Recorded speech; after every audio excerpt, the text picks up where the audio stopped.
नमस्कार दोस्तों, मैं डॉक्टर निधि नागर एक गायनेकोलॉजिस्ट और लैप्रोस्कोपिक सर्जन हूँ और बंसल अस्पताल में कार्यरत हूँ। हम आज एक बहुत ही कॉमन समस्या के बारे में डिस्कस करेंगे, वो है चॉकलेट सिस्ट।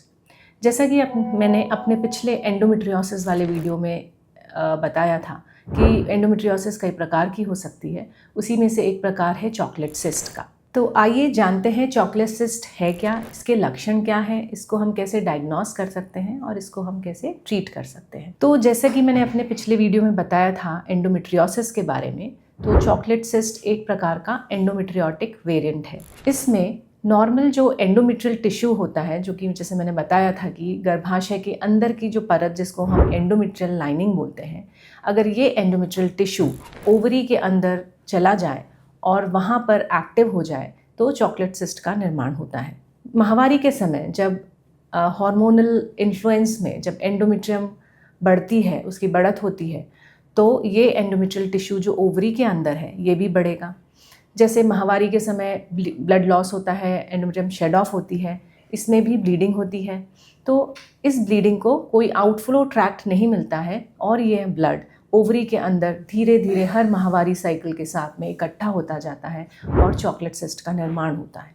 क्योंकि चॉकलेट सिस्ट के अंदर के जो इकट्ठा खून है वो धीरे धीरे गाढ़ा होने लगता है और ब्राउन कलर का हो जाता है, जो कि देखने में बिल्कुल चॉकलेट मटेरियल जैसा दिखता है, इसीलिए हम इसे चॉकलेट सिस्ट कहते हैं। तो ओवरी के अंदर एक थैली जैसी बन जाती है, कैविटी बन जाती है, जिसमें कि यह पुराना खून इकट्ठा होता रहता है। कुछ महिलाओं में यह सिस्ट छोटा रहता है, 2 से 3 सेंटीमीटर का होता है, और कुछ महिलाओं में यह काफ़ी बड़े साइज़ का 10 to 15 सेंटीमीटर्स तक भी पहुंच सकता है। जब यह सिस्ट काफ़ी बड़ा हो जाता है तो इसके कारण महिला को दर्द, माहवारी के दौरान दर्द, इंटरकोर्स के दौरान दर्द जैसी समस्याएं आने लगती हैं। अब हम आते हैं चॉकलेट सिस्ट के लक्षण पर। लक्षण इसके स्थान पर और आकार पर निर्भर होते हैं। अगर यह साइज़ में बहुत बड़ा है तो आपको सिम्टम्स ज़्यादा पता चलेंगे। तो इनके लक्षण क्या हैं?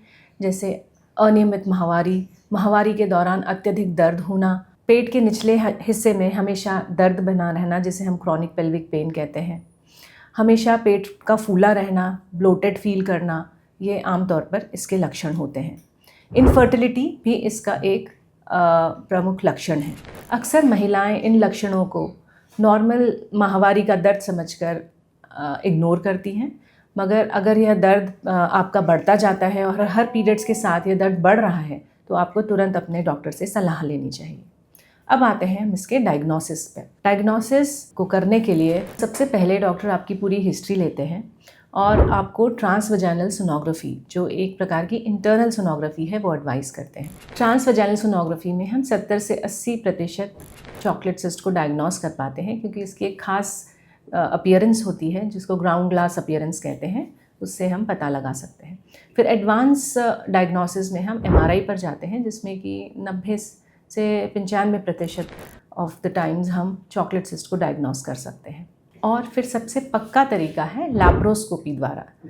तो एंडोमेट्रियोसिस या चॉकलेट सिस्ट की डायग्नोसिस का गोल्ड स्टैंडर्ड जो डायग्नोस्टिक टूल है वो है लैप्रोस्कोपी, जिसको हम दूरबीन की पद्धति, जिसमें कि हम बहुत ही छोटे से छेद से दूरबीन द्वारा पेट के अंदरूनी एग्जामिनेशन करते हैं और उसमें हम एंडोमेट्रियोसिस और चॉकलेट सिस्ट की डायग्नोसिस पर पहुंचते हैं। अब आते हैं हम चॉकलेट सिस्ट के इलाज पर। तो इलाज निर्भर करता है कि महिला की क्या आवश्यकता है। जैसे अगर महिला इनफर्टिलिटी की समस्या से अगर हमारे पास आई है तो उसमें हम चॉकलेट सिस्ट के साइज़ के द्वारा ये डिसाइड करते हैं कि इस महिला को ये सिस्ट निकालने की ज़रूरत है या नहीं। जनरली 6 से 7 सेंटीमीटर से ज़्यादा अगर सिस्ट का साइज़ है तो हम इन महिलाओं को लैप्रोस्कोपी द्वारा सिस्ट को रिमूव करने की सलाह देते हैं। मगर यह लैप्रोस्कोपी की सर्जरी बहुत ही एक्सपीरियंस्ड हैंड्स में होना बहुत ज़रूरी है, क्योंकि जब हम ये सिस्ट को निकालते हैं तो साथ में ओवरी के हेल्दी टिश्यू का भी नुकसान होता है।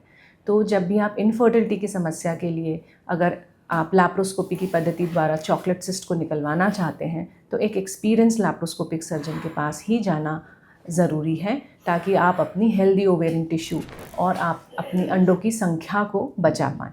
अंडों की संख्या को जानने के लिए हम एक बहुत ही कॉमन सा टेस्ट है जिसको AMH कहते हैं, वो हम करवाते हैं ऑपरेशन के पहले और ऑपरेशन के बाद में।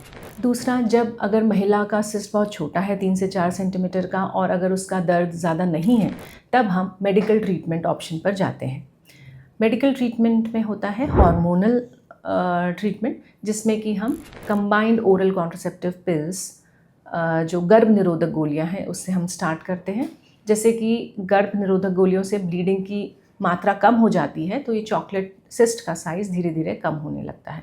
इसके अलावा कुछ और हार्मोन्स जिसको हम प्रोजेस्टिन्स कहते हैं, डायनोजेस्ट और GnRH इंजेक्शंस, इनको भी हम यूज़ करते हैं बीमारी को कंट्रोल करने के लिए। अब हम आते हैं कुछ डाइट और लाइफस्टाइल टिप्स पर। डाइट में आपको omega 3 fatty acid rich food जैसे कि नट्स, कुछ सनफ्लावर के बीज या फिर अलसी के बीज, इनको इंक्लूड करना चाहिए। नियमित रूप से एक्सरसाइज करना, प्रोसेस्ड फूड से दूरी, ये सारे आपको अपने लाइफस्टाइल में चेंजेस करने चाहिए।